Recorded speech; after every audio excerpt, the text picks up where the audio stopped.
Dear student, good morning. तो nutrition complete करा दिया था, उसके क्वेश्चन आंसर्स हो गए थे। अब नया टॉपिक आज से शुरू कर रहे हैं, रेस्पिरेशन। काफी इंपॉर्टेंट टॉपिक है। तो रेस्पिरेशन का मतलब होता है the process of releasing energy from food. The process of releasing energy from food is known as respiration.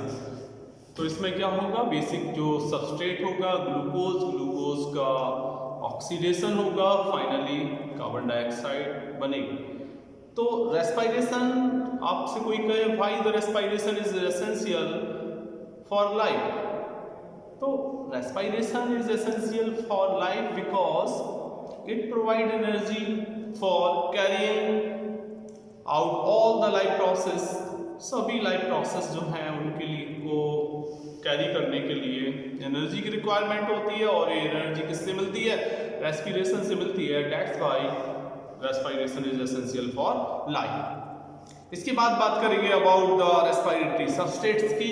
तो रेस्पिरेटरी सबस्ट्रेट्स उनको बोलेंगे ऐसे ऑर्गेनिक कंपाउंड्स हैं जिनका इस्तेमाल, जिनका यूज रेस्पिरेशन के लिए किया जाता है। उनसे क्या बनेगी?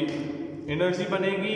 सब मोस्ट कॉमन जो रेस्पिरेटरी पिगमेंट है which is known as glucose, ये ध्यान रखना। सबसे कॉमन जो रेस्पिरेटरी सबस्ट्रेट है वो क्या है? ग्लूकोज है। बात करेंगे ब्रीथिंग एंड रेस्पिरेशन। सबसे पहले आप समझो ब्रीथिंग क्या है। ब्रीथिंग का मतलब है वो मैकेनिज्म जिसके द्वारा ऑर्गेनिज्म ऑब्टेन करते हैं ऑक्सीजन एनवायरनमेंट से और रिलीज करते हैं कार्बन डाइऑक्साइड। तो उस प्रोसेस को क्या कहेंगे हम? ब्रीथिंग। तो ब्रीथिंग में दो चीजें होगी ब्रीथिंग में, एक तो होगी inspiration, inhalation and exhalation. Inhalation को इंस्पिरेशन भी कहते हैं, एक्सहेलेशन को एक्सपिरेशन कहते हैं। दोनों को मिला दो तो क्या हो जाएगी? ब्रीथिंग हो जाएगी। इसके बाद रेस्पिरेशन अगर ऑर्डिनरी सेंस में बात करें तो उसमें जो टर्म्स इस्तेमाल किए जाएंगे वो पहला ब्रीथिंग जो बता चुके, दूसरा होगा exchange of gases, that is oxygen and carbon dioxide in the tissue. जो टिश्यूज होंगे उनमें गैसेस का एक्सचेंज होगा। और finally action of oxygen on glucose inside the cell to release energy, this is known as oxidation.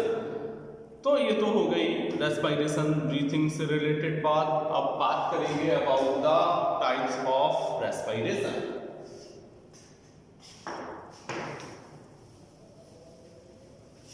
Types की बात करें तो respiration is of two types of respiration. कौन कौन सी टाइप हो जाएगी? एरोबिक है और एनारोबिक है। तो दो टाइप के रेस्पिरेशन होंगे। First one is aerobic respiration और second one is anaerobic respiration. देखो एरोबिक हो गया, दूसरा एनारोबिक रेस्पिरेशन।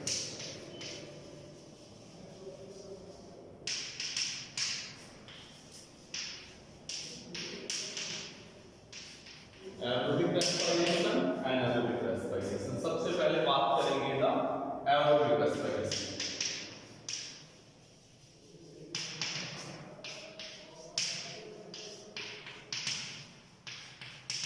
देखो एरोबिक रेस्पिरेशन में क्या क्या होता है। एरोबिक रेस्पिरेशन में सबसे पहले ग्लूकोज जो होगा, ये है C6H12O6।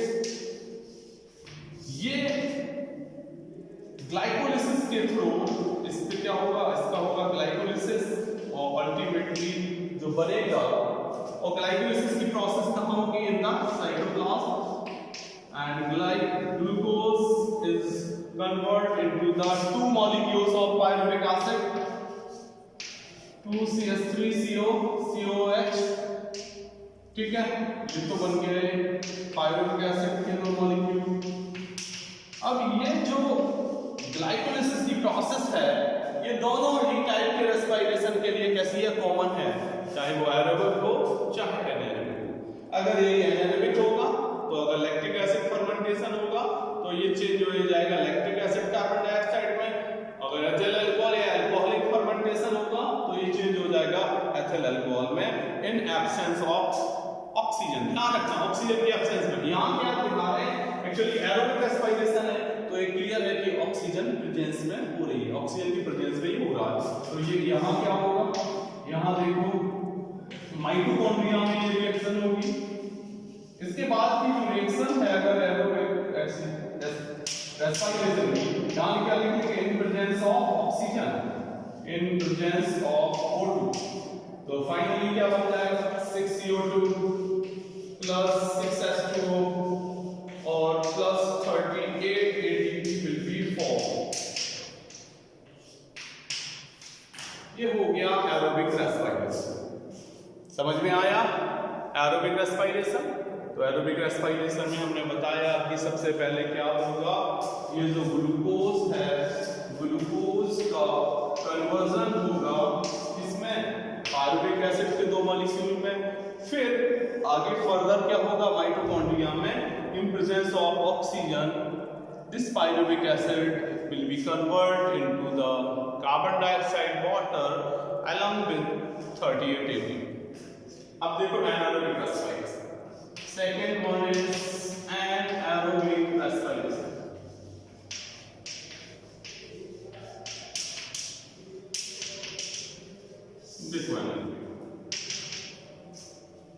नाम से ही क्लियर है कि इन एब्सेंस होगा, ऑक्सीजन की एब्सेंस में होगा।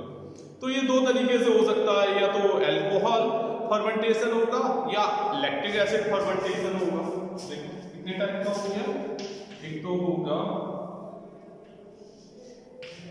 एथिल अल्कोहल या अल्कोहलिक भी कहते हैं फर्मेंटेशन,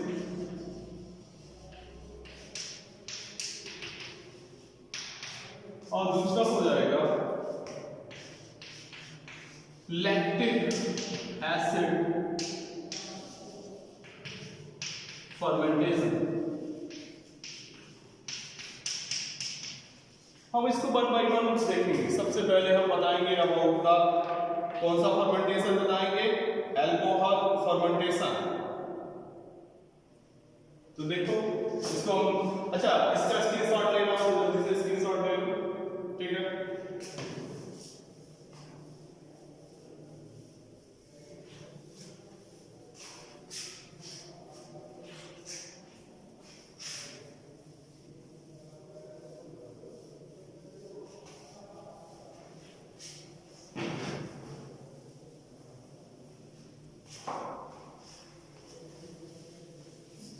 तो सबसे पहले हम बता रहे हैं आपको अल्कोहल फर्मेंटेशन।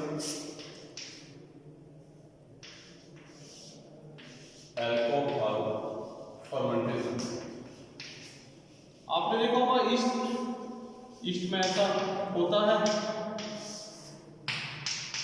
इसमें देखो क्या होगा, ये ग्लूकोज है, ये ग्लूकोज जो है फर्स्ट टाइम क्या होगा, इसका पायरुविक एसिड में चेंज हो जाएगा, ये पायरुवेट बन गया, पायरुवेट बन गया, ठीक है।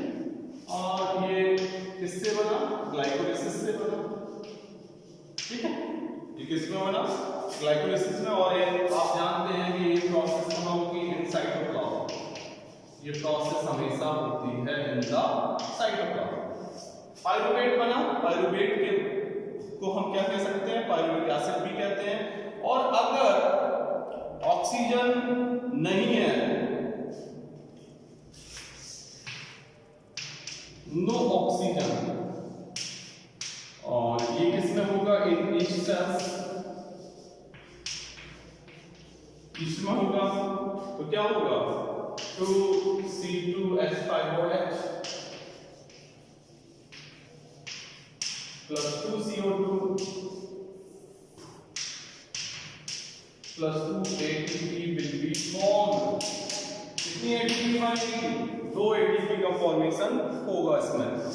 अब देखो ये तो हो गया क्या, कौन सा हुआ ये फर्मेंटेशन, अल्कोहल फर्मेंटेशन। यहाँ एक ग्लूकोज C6H12O6 है, यहाँ पायरुवेट या पायरुविक एसिड जो है वो क्या है, CH3COCOH है, ठीक है। अब दूसरा वाला देखो, दूसरा वाला है लैक्टिक एसिड फर्मेंटेशन।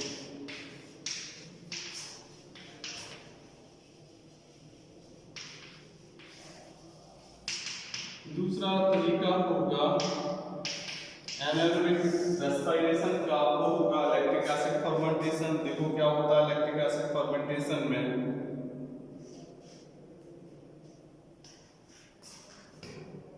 तो सबसे पहले वही C6H12O6, ये रिएक्शन होगी, ग्लाइकोलाइसिस होगा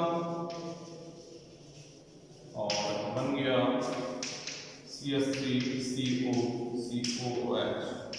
ठीक, याद रखो वो कॉमन ही रहा। अब आगे देखो क्या होगा, ऑक्सीजन जो होगी रिक्वायर्ड नहीं होगी, no oxygen required, no O2 required. ठीक है, तो बन जाएगा CH3CHOH COH, ये दो मॉलिक्यूल बन जाएंगे। ठीक है, CH3CHOH COH, जिसको हम कह सकते हैं C3H6O3। देख लो ये सही है कि नहीं है। C3H6O3 बन जाता है, प्लस एनर्जी बनेगी 280 प्लस 280।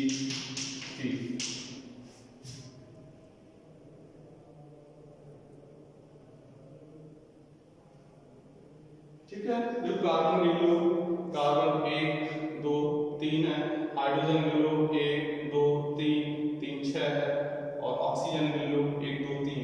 तो ये क्या हो गया, this is known as lactic acid.